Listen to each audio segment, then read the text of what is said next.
Des habitants surpris, voire choqués, du jour au lendemain, ils ont découvert que le ministère de la Justice souhaite implanter à Montgaillard une structure d'accompagnement vers la sortie. C'est pas la prison par elle-même qui est le problème. Ah oui.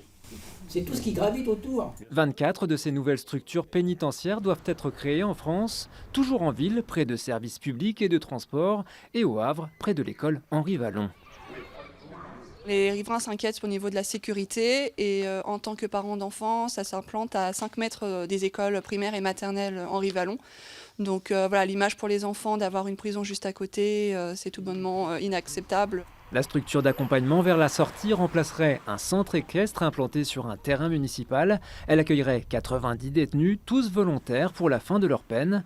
Le centre, dit fermé et centré sur l'accompagnement préalable à la sortie, ne rassure pas les élus. Je suis entre le marteau et l'enclume.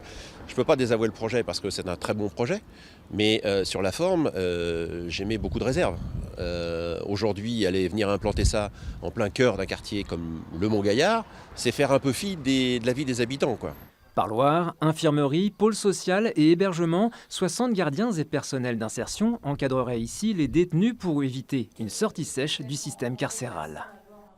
Ça concerne un public qui peut vivre en collectivité et un public par ailleurs qui a besoin d'un accompagnement important, renforcé pour préparer sa sortie, soit en fin de peine, soit dans le cadre d'un aménagement de peine. Les délinquants sexuels ou identifiés comme dangereux ne pourront accéder à ce centre. Public cible, des détenus ayant un reliquat de peine de moins de 2 ans pour violences conjugales ou délit routier par exemple. La vente du terrain par la ville du Havre serait quasiment actée, comme l'implantation du centre à Montgaillard.